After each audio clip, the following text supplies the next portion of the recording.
All right. Good morning, everybody. How are you doing? For those of you that haven't been joining for a couple of days, I would love for you to just write in the group a quick, like, how are you feeling? Like either write it underneath this, the guide. So this day, right underneath, like, how are you feeling? How's it going? Like, how's your average energy from 1 to 10, right? 10 being woohoo champagne and 1 being blanket over my head. So I would really love for you to, just so I know where we're at and I know where, like, for me, it's really important to look at, okay, how can I guide you guys towards more energy? How are you feeling? What are the things that are holding you back? These kind of things. The second thing is that tomorrow and Sunday, what I would like you guys to prepare from the things that you have for your intention setting for either 2022 or this 21-day challenge. It's up to you. I would just like you to pick one of your intentions that you really like, that you really desire. Okay, one of those intentions where like, oh my God, that would be amazing. That's all I want you to do, just to pick one, because we're going to do an exercise on that. Okay, so to pick one of your most powerful ones, the one that you desire the most, and write it down somewhere in your notebook or wherever you like, so that we can move forward with this. And like I just was explaining to the ladies before we hit record, what we've done in the last couple of days is like setting the foundation, right? Setting the foundation for protecting ourselves, of keeping our energy. So today I'm going to cover the topic of setting boundaries, because that's also a really, really important one. And it is one that I think, first of all, we never finish learning to set boundaries, because you go to a higher energy level of setting boundaries, and then you find your match. Like, you keep being challenged on setting boundaries, so it keeps going higher and higher and higher, until you really learn the lesson. But you still keep having higher levels of boundary setting as you go, and then someday it becomes easier and easier and easier all the time. But it is really important to set boundaries and able to hold our energy. Okay, because and it's one of the big foundation things that we want to do. And it is especially important. We have some, let's say, energy drainers that just, come along, and when we meet them, they plug into our energy source and they just suck all the life out of us. And I'm gonna like talk about all of this today and how to avoid that. Okay, so and this is a really important part of our foundation, so we can build our house of amazing energy, feeling good every day, keep increasing with the vibes, keep feeling better, okay, every single day. Okay, Heather said, worse, I'm afraid 2 to 3. Okay, all right, Heather. If you want to give me a bit more background on that, you can. If you just want to leave it at that, you can just leave it at that. Okay. All right, so setting boundaries setting boundaries. It comes up in all kinds of areas of life. But like I said, with the Teflon theory that we spoke about yesterday, I think I keep getting confused with the days. For me, like, things are happening so quickly, I never know, like, what day is it? So with the Teflon theory, we spoke about that the closer people are, the easier the harder it is to put up our protection shield, and the easier it is for them to get through our protection field, but also the easier it is to get sucked up in their drama and to get into their storm, right? And so it is the same with setting boundaries. When we want to set boundaries, it is harder to do that for people that are closer to us, which is why we need to practice with people that that are not so close to us. The main thing is the problem where difficulty to set boundaries comes from is because all of us care. All of us care, and we want to be nice, and we want to be friendly, and we want to, We want our clients to succeed. We want to help everybody. We never want to say no. We want our kids to thrive. We want our friends to thrive. We want everybody to feel good and to be good. And so it is very, very hard to say no, because we feel guilty if we say no and we don't help somebody. We feel like we're letting them down and we feel bad.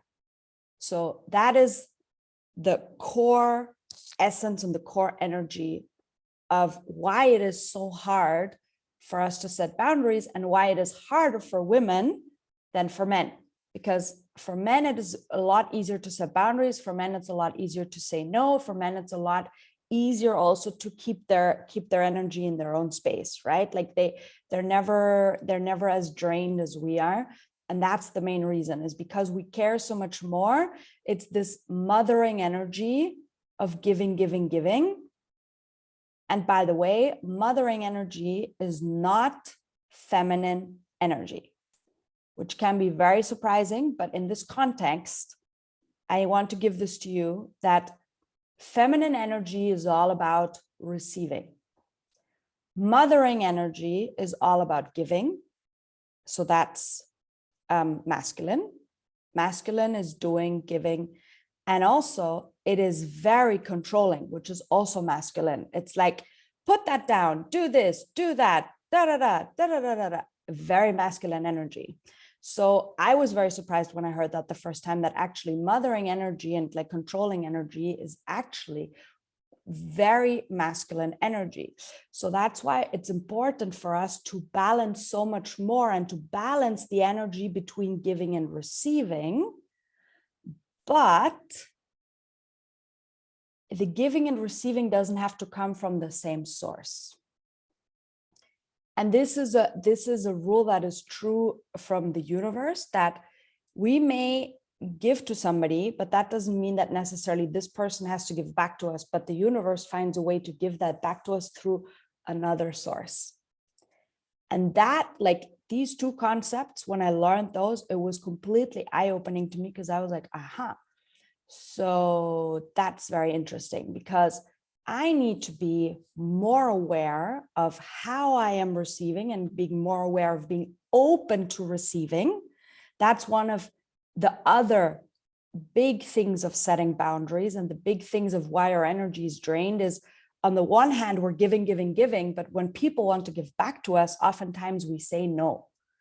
And it starts off with very small things. It starts off with the way we receive gifts.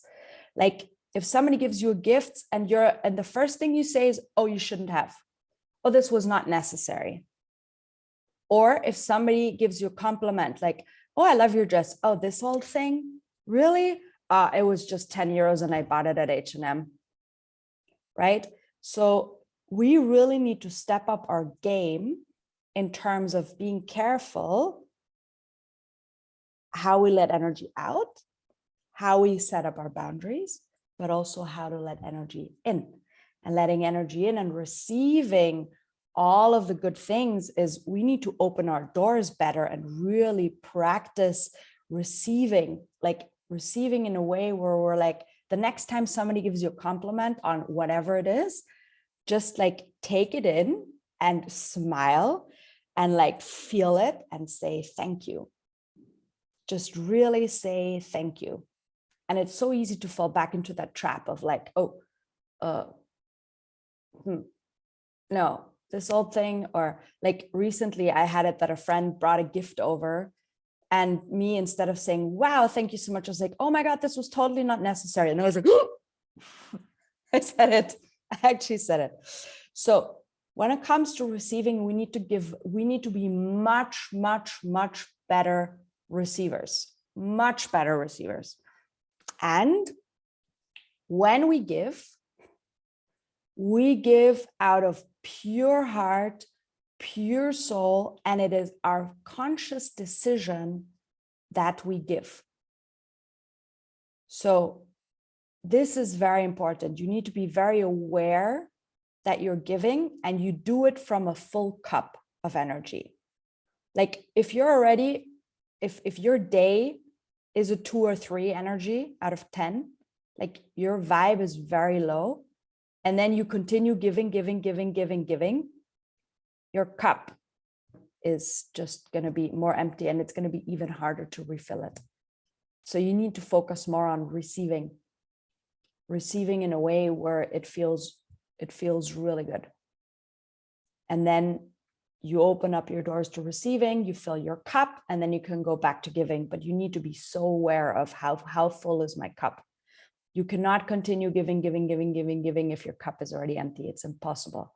That's when you get burnout and all of these things, right? So this is really important. Really, really, really important. All right.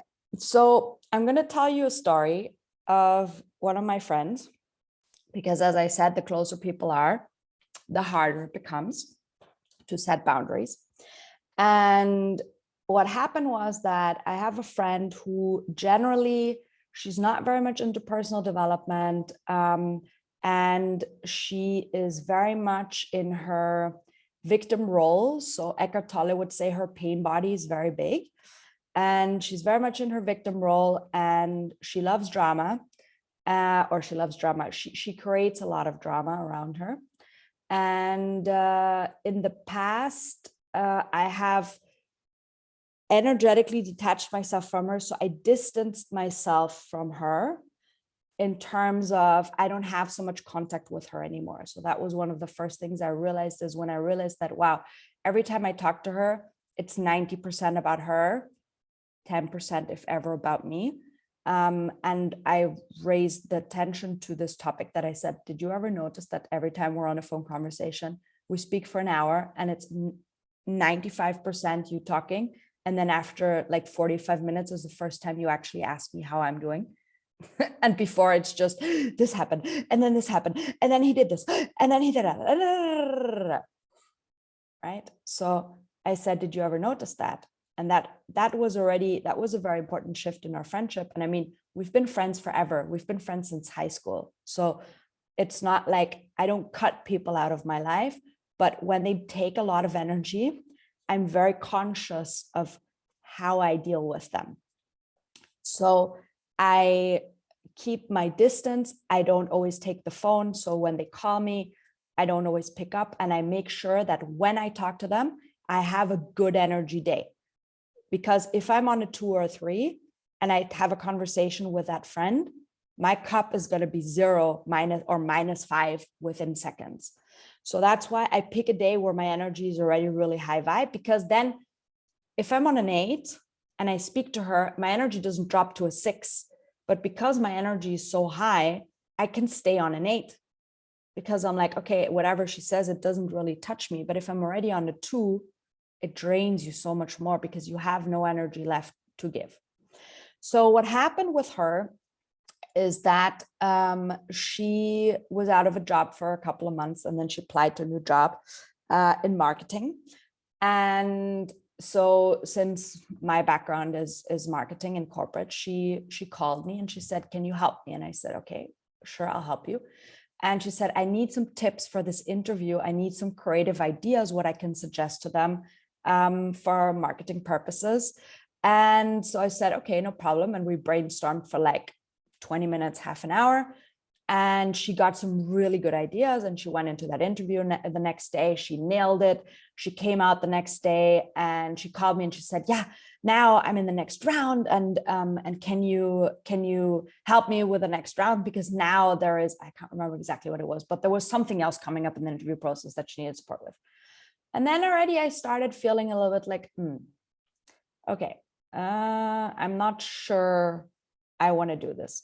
And the mistake I did there is that I didn't set the boundary already of saying, hey, this is not like, I'm not signing up to be your coach here. And I'm definitely not signing up to be your coach here for free, because this is what I do for a profession, is to coach people through things. I don't do career coaching per se, and definitely not for interview processes and these things. But if I dedicate so and so much time for her, I have less time for my clients. If she takes an hour out of my time, it doesn't work that way. So she called me again we spoke a couple of things through. She went through the second phase of the interview process. It was really, really good. And then she asked me, yeah, so tomorrow there's an assessment center and it is between 9 and I think 11. Can you be available as my joker? Because it was an online assessment center. Can you be available as my joker as a backup in case like I have a question? And I said, have a meeting from 10 to 11, but between 9 and 10, if you have a question, I'll answer it. So I was already setting up my boundaries a bit more. And she never said thank you, by the way. So this was like, I'm her friend, so I have to be available for her and I have to do this for her because we're friends. And this is not a way that I see friendship, but I know that this is a way that a lot of people see friendships.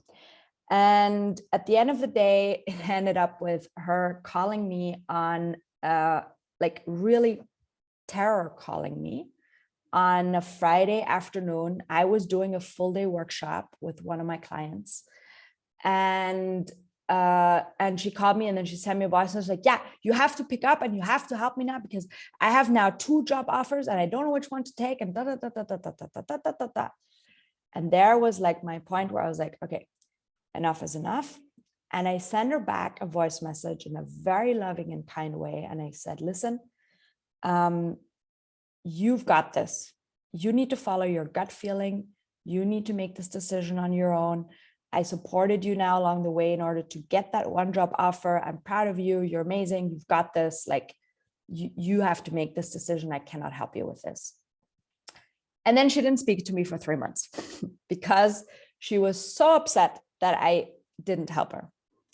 And when we had our conversation to clear it out, I said to her, so she started the conversation and she was like, yeah, and I mean, you're my friend and you have to support me and you have to help me. And this is what friends are for. And you're never available and you never pick up your phone and da, da, da, da. And I said to her, okay, do you realize that I'm a professional coach? Like this is what I do as a profession. Yes. Said, okay, and do you realize that other people pay me money to do what I do? Because you said that I was really good and you were so great. You were so happy. You weren't grateful, but you were so happy that I helped you. But do you realize that, yeah, the reason I'm good at what I do is also because I develop and I invest in myself and I pay other people to help me and all the things to mentor me. No, I didn't realize that. Okay. And I said, all right, so where in this whole process did you go wrong? Because do you think that maybe you asked me too much? No, I don't think so. I said, okay, well, let me tell you the process from my side. And I explained her everything. And I said, where were all those steps that were, in my opinion, she really crossed the boundaries. And then she said, okay, I understand. And we cleared it up and we clarified it. But one of the things that I said to her is, look, I have clients paying me for this. And what you're asking me to do is to set aside the time that I have with clients that I get paid for in order to be available for you for free. You're calling me on a day where I have a full day workshop with one of my clients. You're calling me like 5 or 10 times and I don't have time. What do you expect me to do? Do you expect me to walk out of the workshop and say, excuse me, my friend has like a career emergency. So I'm going to step out for an hour and help her. Right. So that was something where I said, this is just something that is not possible. And I told her, look, when I give, I want to give from full heart and full cup. And because it is my choice when I give something for free. But I don't want to be bullied into giving something for free and into, her overstepping the boundaries. And I explained all of that. I said, look, I love you and you're amazing, but I cannot do this. And this does not make me feel good when you bully me into being there for you and to giving you things that I charge my clients for. And this doesn't work for me. So in the future, we're gonna manage this very differently.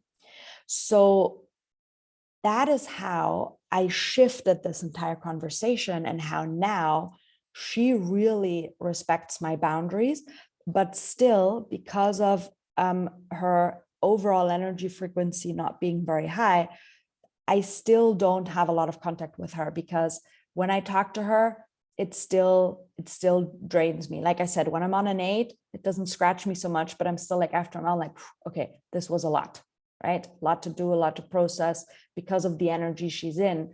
And but one of the most important learnings is, as I said, when you're of an energy of 2 to 3, don't have those conversations. Like, you need to focus on receiving, not ever on giving.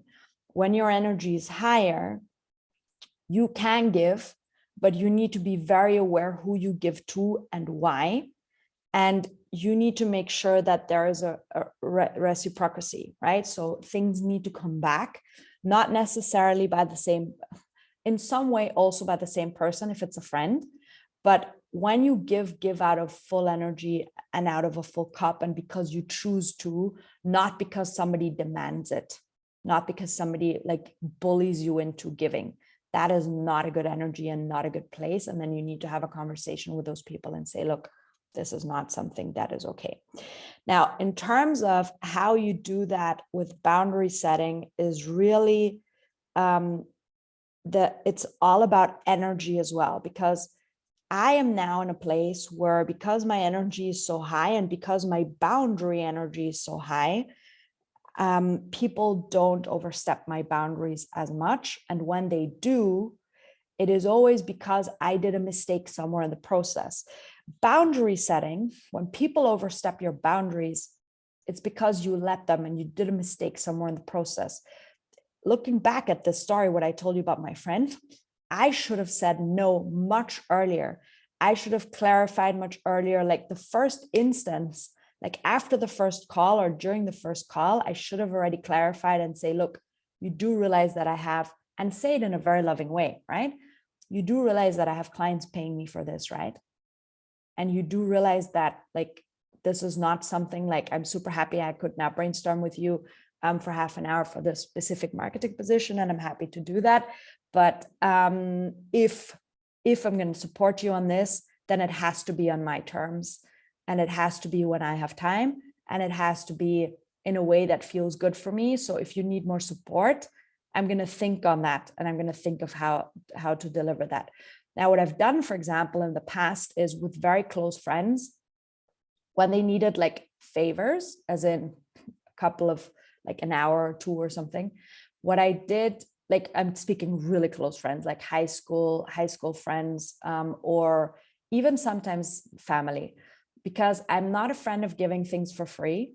In a situation like that, especially not one-on-one time, I never give for free. This is not something that I do. But what I did was I said, okay, you give money to charity. So I told them, you pick any charity, or I picked one for them. You donate whatever amount feels good for you, and I will do this with you. And the reason is that then they're invested, because anything that they get for free, they don't value. And so then they're invested, and they feel like they actually had to pay something in order to get something from me, and it doesn't feel weird about them paying me. I've done that in the past, and that feels very good and very fair when it's very really close people and you feel off about them paying you necessarily, and especially paying the price that usually your clients would pay. But this is something that I think is very important, is to have an exchange. There needs to be some kind of exchange. You cannot keep on giving. You need to focus on having a fair exchange. And so that's why I should have had that conversation much earlier. And I do the same with my clients, for example, or with people that I'm friends with that are also clients. Like, I'm very clear, or I try to be very clear in terms of boundaries, in terms of saying, look, but I do it in a way that is so loving and so caring that they don't feel bad about it. They don't feel like I'm pushing them away. I'm saying like, no, I'm not going to do that. Like, how dare you step over my boundary? But I do it in a really loving and caring way.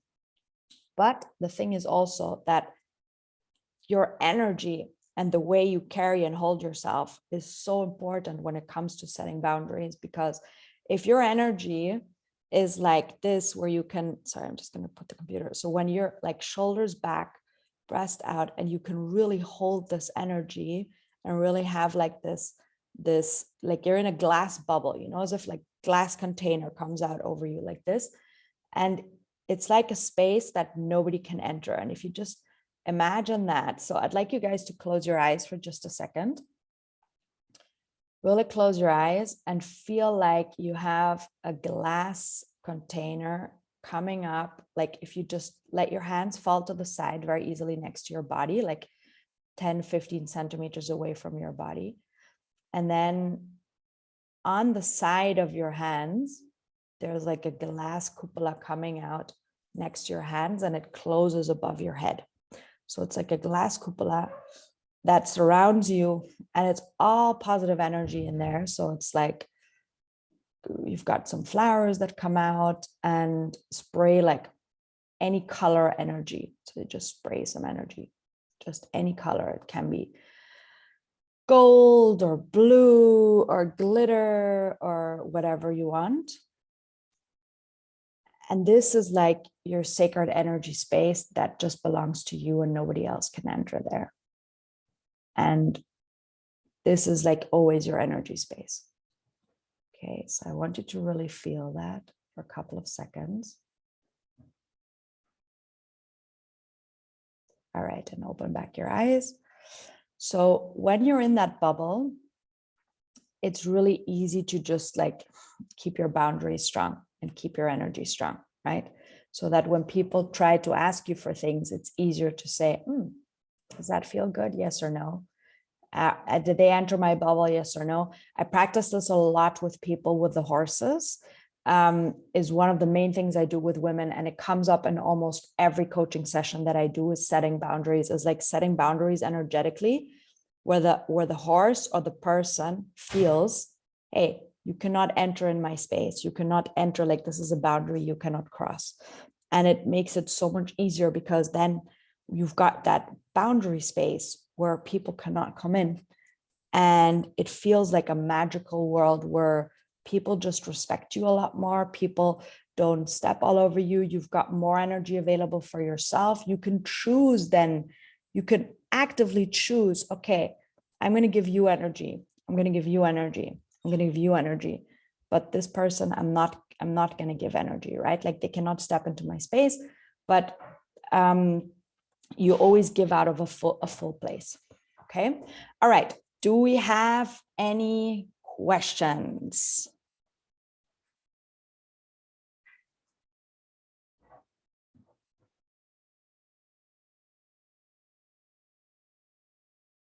Questions, comments? How are you feeling about this?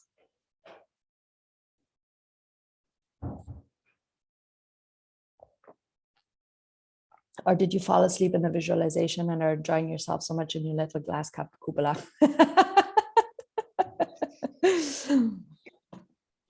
Hi, everyone. Hi, Bernice. Just to say, yeah, that it's really, really important to set up these boundaries, and it needs courage, right? Especially with the people that are closer to you. Mm. Can you please just rephrase how is it that we could set these boundaries when people are coming like with this very negative approach or attitude or whatever? Of course, we have an option. We can just turn around and very diplomatically just get away. But at the end of the day, we are not giving the message or a constructive message or an empowering message either to make it sustainable. Do you have an example for me of like, what do you mean with negative energy? Yeah, whenever people always complaining about this, about that, and then how to let them understand as well that this what they are doing is could be destructive to the others. No, what they are spreading is not necessarily the best image of them. It's not even helping them themselves. So yeah, how can we say this in a more empowering way to let them understand that they could manage better their energy? The first thing is that what I've stopped doing is I've stopped coaching people that are not ready to be coached because they actually don't want to change. Okay, there are a lot of people who are very much enjoying being in their negative energy and in their negative bubble because it serves them. There are a lot of people who are very good at remaining in their victim energy because it serves them. And this is a very, which is fine. Like this friend of mine that I just spoke about before, she very much enjoys being in the victim role, and she very much enjoys being in a place where there are always bad things happening to her and where there's always a lot of drama around that. So the thing is that what I've done with her, just to remain as an example, is when she talks about those things, I give them zero attention because I'm not going to coach her and I'm certainly not going to do it for free. So I've just not given that any more energy. So that means when she talks to me about these things, I give no feedback or no input, and I just change the topic. And at some point she may say, yeah, but you didn't give me any comment on this or that. And I said, yeah, because it comes from a really negative place and I'm not going to engage with that. So if it's close people, then it is a bit of a hard thing to say, but you can still say it in a loving way to say, look, I'm just not, like, I don't engage with that. It's just too much drama and too much negativity. So if they ask you why you're not answering, then that should be your answer. And if it's, and in general, just to change the topic and not give it any energy, which at the beginning is really hard because you need to like sit there with like, okay, I'm not like focus on something else, focus on something beautiful. Like when you're sitting with them on a coffee, focus on something nice. If you're sitting with them, it's harder than if it's, for example, on a call, because on the call, you can still look somewhere else or do other things that makes you feel better to keep your energy level high, and to focus on something else. And at some point you just change the topic and you say, oh, so tell me, like, if they're constantly negatively talking about their relationship or about their job, then ask them about their family or ask them about their dog or ask them about, like, what I do with my friend, for example, she has a dog. So whenever she's in this thing, and then I ask her, how's your dog? What is she doing? What has she been up to? And then she tells me one or two really fun and inspiring stories about what happened with her dog. And then she's in a good mood again. And then we can take it from there and like focus on having a more positive conversation. But that is the easiest way to avoid that. And also I keep my time with her very short. So when I'm on a call with her, I never schedule like an hour or something. I schedule like half an hour because I cannot take the energy for too long. It drains me. And that also forces her to come to the point quicker, because she talks when her stories are like all the details of the details and what color his toenail was and I don't know what. So that's why I really keep my time frame very like limited to like half an hour or something, so that my energy still stays high. And I try to really redirect her and say, yeah, but what's your point? Or I change the topic and I say, you know what, we spoke enough about this, like in the limited time that we have left, let's speak about something else, something more positive, something more like what's happening in your life. That's good. You know, you can just point it out to them as well and say, what's happening in your life? That's good at the moment. Makes them think as well. Yeah, super. Thank you. You're welcome. All right. Any other questions?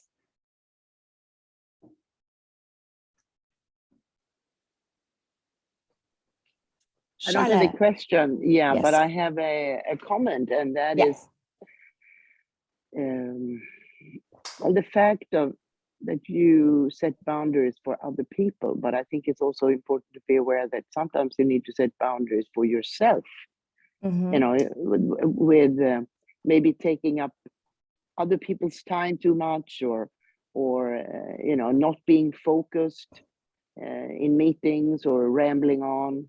I think you know, it's important also to be aware of your own actions. The thing is, so everything is a reflection and an energy of yourself. So that's a really good point, Charlotte, and thank you for bringing that up. So when you are setting boundaries, or people are constantly trying to step over your boundaries, it's a lot of times it is because you overstep boundaries with other people as well. So it's Yeah. a direct reflection. So if you are experiencing, for example, if you're experiencing that a lot of people don't pay their bills on time, maybe you need to look at if you pay your bills on time, right? It's a very simple example of setting boundaries, okay? If you experience that people are constantly late, constantly, like whatever it is, right? People are constantly late. Are you constantly late? If people are, and it doesn't mean that because I'm late to meeting with a specific person that the next time this specific person is late, but it's just overall, people will then show up and things just get delayed, right? If people try to overstep your boundaries in other ways, like then are you trying to overstep people's boundaries on other areas, right? So it's always a direct reflection and a direct mirror of who you are. If you're not focused, your clients are probably not very focused, right? It's like the same way if you don't do your homework if you buy a program, for example, and you're not a very good student, then the clients that are going to show up for your programs are probably also not going to be very good students. So these are the things. It's always a direct reflection of who you are 100% all the time. And you get shown this quite visibly. This friend, for example, I was talking about before, I haven't heard from her forever. She reached out now because it was Christmas and because we always talk for Christmas. But before that, I haven't seen or heard from her for half a year. So, and that's because she feels that my energy level is very different. And she feels that I don't engage in this energy anymore at all. I don't engage in drama energy. I don't engage in negative energy. I don't engage in these things. So it physically has no space in my life. And that's why it shows up less and less and less, because I don't give it any focus. The more we focus on this energy, the more it shows up, right? So that's why we really have to think, okay, how do I want my clients to show up? How do I want my friends to show up? How do I want the people in my close environment? Like how do I want to be treated? And then treat people the same way. Like I, for example, have started very consciously going to people in service industries with such a high energy and giving them so much attention, because I think it's a really nice thing to do. And because people during Corona are really struggling at the moment. So like I would give the lady at the cashier in the supermarket, I would give her a really nice compliment. And I would say, you know what, you have lovely hair. Very simple thing, right? Or to smile at the waiter, you know, like give people like really focused attention for a couple of seconds. It's something that is so powerful, like giving. And if you raise your energy and you're like that with everybody, you know, if you have a way to like be high vibe with everybody that you meet, this will be what other people, you will meet more people that are high vibe. That's the thing. And this is actually one of the exercises we're going to be doing in one of these days, not today, but one of the exercises we're going to be doing today. All right. So if there are no more questions, then I'm going to close the conversation for today. And there is no specific homework for today. If you want, you can think about where did I go wrong with setting boundaries? Like if there's one, probably whilst I was talking about my friend, 1 or 2 examples came up for you where you said, oof, yeah, I had a friend like that. Or I have I don't know, sister-in-law, brother-in-law, brother, whatever, like that, who keeps overstepping the boundaries. And you can be really aware of what Charlotte just said, like, where have you been not so good at? You know, where have you overstepped boundaries? That's something that would be a good topic to look at today. Where have you overstepped boundaries, and where is that showing back up in your life, right? Like, where are people overstepping your boundaries, and is that a reflection of yourself in some way? Where have you done that? Okay. And the real homework, so to speak, is, as I said, choose one of those intentions, either the one that you set for this 21-day challenge or for 2022. And have that ready for as of tomorrow, because we're going to be doing something around that this weekend. Okay. All right. I wish you guys a fabulous day. I hope those of you that are not in the best place today, tap into the energy of joy. Okay. Try and see what joy you can bring to yourself today. and tap into goddess energy. Okay, so see what can you do to yourself to make you feel really good, really amazing. This is what the goddess energy is for. Okay, goddess energy is about, feminine energy is about receiving. And if your cup is empty and you're feeling a 2 to 3 or a 1, then that's exactly what you need to do. You need to do something in order to receive, and you need to get that going. And so that's why it's important to do something good for yourself. Okay, treat yourself kindly, do something good for yourself, hold yourself, be comfy, be cozy. Okay. Nadia, sorry, just Yes. very quickly, is there going to be then a session tomorrow and on Sunday, or Yes. Yes. okay. Yes, same Okay. time. So every day at 9. Okay, thank you. Good. Okay, you're welcome. All right, ladies, have a lovely day, and I'll see you tomorrow. Ciao. Bye-bye. I Bye-bye.